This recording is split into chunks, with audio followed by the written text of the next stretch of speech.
Hello दोस्तों, कैसे हैं आप लोग? आप सब लोग बढ़िया होंगे। आज मैं एक और नया क्वेश्चन लेके आया हूँ।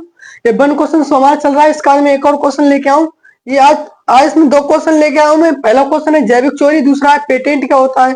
तो आज हम ये पढ़ने वाले हैं दोनों टॉपिक के बारे में। तो शुरू करते हैं। आज पहला क्वेश्चन इसमें क्या होने वाला है। पहला क्वेश्चन इसमें है, हम पढ़ने वाले हैं। पहला क्वेश्चन क्या है? पहला क्वेश्चन इसमें रखा है बायोपायरेसी। बायोपायरेसी जैविक चोरी क्या होती है, यानी हम आज पढ़ने वाले जैविक चोरी क्या होती है। तो जैविक चोरी क्या होती है? अगर किसी खोजकर्ता ने कोई चीज बनाई, कोई चीज किसी चीज को खोज की, और उसके लिए क्या है, वो उसकी खोज की है, उसका कोई और कोई उपयोग कर रहा है उसके बिना पूछे, यानी बिना किसी अथॉरिटी के। और कोई दूसरा व्यक्ति या कोई दूसरी कंपनी या फिर कोई बहुराष्ट्रीय कंपनी जितनी भी होती है, जो भी अगर उस खोजकर्ता से बिना पूछे उसकी जो जो वस्तु बनाई गई, जो खोज की गई, उसका हम लोग बिना अथॉरिटी के यूज कर रहा है, तो क्या कहते हैं? उसे कहते हैं जैविक चोरी कहते हैं, या बायोपायरेसी कहते हैं। इंग्लिश में बायोपायरेसी कहते हैं, हिंदी में जैविक चोरी कहते हैं। तो आज हम इसी के बारे में पढ़ने वाले हैं। तो इसमें क्या लिखा है? बहुराष्ट्रीय बहुराष्ट्रीय कंपनियां कंपनियां या बहुराष्ट्रीय कंपनी या दूसरे संगठनों आदि किसी देश तथा उसके लोगों के बिना उसके प्राधिकृत यानी अथॉराइज के किए जाने या उनके जैव संसाधनों का क्या करना, उपयोग करते हैं। जो बिना किसी अथॉराइज किए जाने पे से किए जाने या फिर उसके उनके जैव संसाधनों क्या करते हैं, उपयोग करते हैं। तो इसे क्या कहते हैं? इसे कहते हैं बायोपायरेसी या जैविक चोरी कहते हैं। क्या कहते हैं? या बायोपायरेसी जैविक चोरी कहते हैं।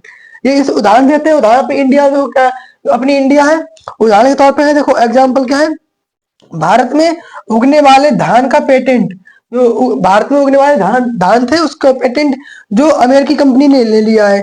जो क्या है, अमेरिकी कंपनी ने लिया हुआ है। किसी किसी भी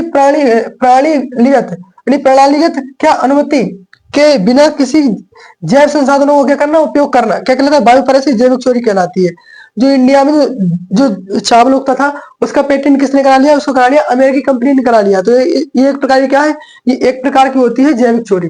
तो ये होती है जैविक चोरी। इसके बाद हम पढ़ने वाले अगला क्वेश्चन क्या है? अगला क्वेश्चन इसमें दे रखा है पेटेंट का अधिकार क्या होता है। पेटेंट क्या होता है वो आज पढ़ने वाले। पेटेंट क्या है ये आपको बताया था कि जब कोई खोजकर्ता किसी चीज में खोज करता है, तो उसका क्या, अपना उस पर अपना अधिकार, यानी अपना उस पर अधिकार जमाने के लिए, उस पर अपना अधिकार जमाने के लिए उसमें क्या कराता है, वो सरकार द्वारा क्या कराता है, खोजकर्ता उस पर क्या कराता है, अपने सरकार द्वारा मान्यता प्राप्त करता है, उसमें एक तरफ से मान्यता प्राप्त करता है। तो ये क्या कराता है? पेटेंट कराना होता है।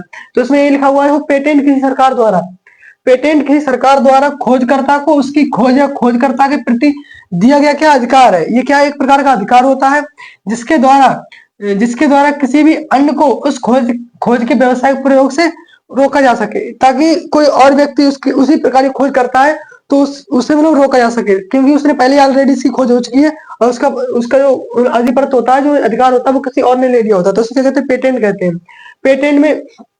पेटेंट निम्न में से किसी के लिए दिया जा सकता है। जो पेटेंट है निम्न में से किसी के लिए दिया जा सकता है, जैसे किसी खोजकर्ता के लिए, जैसे इसमें उत्पाद भी सम्मिलित होता है, उसके लिए दिया जा सकता है। किसी उत्पाद की निर्माण प्रक्रिया के लिए दिया जा सकता है। किसी किसी विचार या डिजाइन के लिए दिया जा सकता है, और किसी पूर्व खोज में किए जाने वाले सुधार के लिए दिया। जैसे पहले किसी ने खोज की, उसमें कोई सुधार किए जा रहे हैं, तो उसके लिए क्या पेटेंट दिया जा सकता है। और कोई नई खोज करता है तो उसके लिए भी मतलब ई पेटेंट दिया जाता है। और उसमें क्या, किसी उत्पाद का निर्माण करता है, कोई कोई पहली बार निर्माण करता है, तो उसके लिए पेटेंट का अधिकार मिलता है, यानी वो उसके लिए पेटेंट अधिकार मिलता है। उसका किसी विचार या फिर डिजाइन के लिए भी क्या होता है, ये पेटेंट अधिकार दिया जाता है। इसके बाद यही था इसका क्वेश्चन। अगर आपको क्वेश्चन अच्छे लगे हो दोनों, ये दोनों क्वेश्चन इंपोर्टेंट है, क्योंकि ये मैं अभी 2025 से 24 में सेट करा रहा हूँ। इनमें भी ये क्वेश्चन आपके लिए देखने को मिलेंगे, और कुछ में तो ये क्वेश्चन आपको देखने को मिले भी थे, जो मैंने अति लघु लघु और जो भौतिक प्रश्न कराए उनमें आपने ये क्वेश्चन देखे भी होंगे। अभी मैं वही क्वेश्चन करा रहा हूँ, 1 क्वेश्चन 100 में, जितने आपके लिए इंपोर्टेंट है। तो इस सीरीज के लिए फॉलो करें, और हमारे चैनल के लिए सब्सक्राइब करें, वीडियो को लाइक करें, और ये प्ले लिस्ट मैंने आपको डिस्क्रिप्शन में मिल जाएगी इसकी 1 क्वेश्चन सीरीज की, और अनसॉल्व कराऊँ उसकी प्ले लिस्ट आपको मिल जाएगी डिस्क्रिप्शन में। आप वहां से जाकर के उस वीडियो देख सकते हैं। धन्यवाद।